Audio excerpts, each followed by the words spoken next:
Iran மீதான America Israel போரில் நிரந்தர போர் நிறுத்தம் குறித்தான 14 அம்ச புரிந்துணர்வு ஒப்பந்தத்தில் ஈரானும் அமெரிக்காவும் ஜூன் 17 அன்று கையெழுத்திட்டது. இந்த ஒப்பந்தத்தில் ஈரான் அணு ஆயுதங்களை வாங்கவோ அல்லது உருவாக்கவோ கூடாது என்பதை உறுதிப்படுத்தியது. கையிருப்பில் இருக்கும் செறிவூட்டப்பட்ட பொருட்களை அகற்றுவதையும் ஒப்புக்கொண்டிருந்தது ஈரான். இதற்கிடையில் அணுசக்தி நிலையங்களை ஈரான் மீண்டும் கட்டமைத்து வருவதாக புதிய சாட்டிலைட் படங்கள் காட்டுகிறது.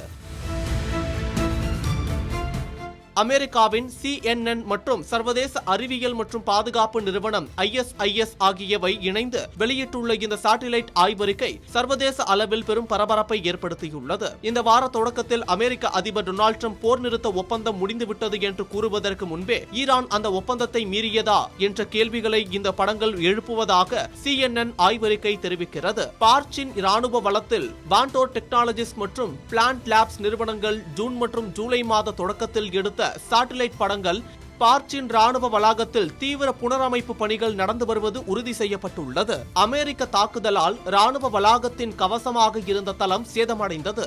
வெளிவந்திருக்கும் புதிய சாட்டிலைட் படங்களில் ஈரான் அந்த தளத்தை சரிசெய்து புனரமைப்பதை காணலாம். மேலும் தற்போது கனரக கிரேன்கள் மற்றும் இரும்பு வலைகளை கொண்டு நிரந்தரமாக கான்கிரீட் போட்டு மூடி அதன் மேல் மண்ணை கொட்டும் காட்சிகளை அந்த படங்கள் காட்டுகிறது. மற்றும் ஒரு இடமான பிக் ஆக்ஸ் மவுண்டைன் என்றழைக்கப்படும் பிகோலாங் காஸ்லா மலைப்பகுதியிலும் ஈரான் தனது நிலத்தடி அணுசக்தி கட்டுமானங்களை சீர்படுத்தியுள்ளது.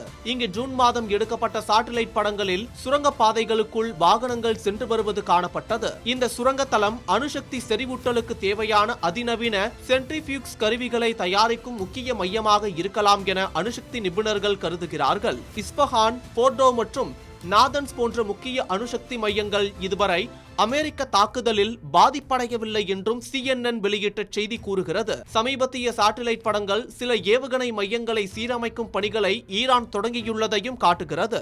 வான்வழி தாக்குதல்களில் ஈரானின் முக்கிய அணுசக்தி மையங்கள் முற்றிலுமாக முடக்கப்பட்டதாக அமெரிக்கா கருதியதாக கூறப்பட்ட நிலையில் தற்போதைய ஈரானின் இந்த ரகசிய நடவடிக்கைகள் அமெரிக்காவுக்கு பெரும் ஏமாற்றத்தை அளித்துள்ளது.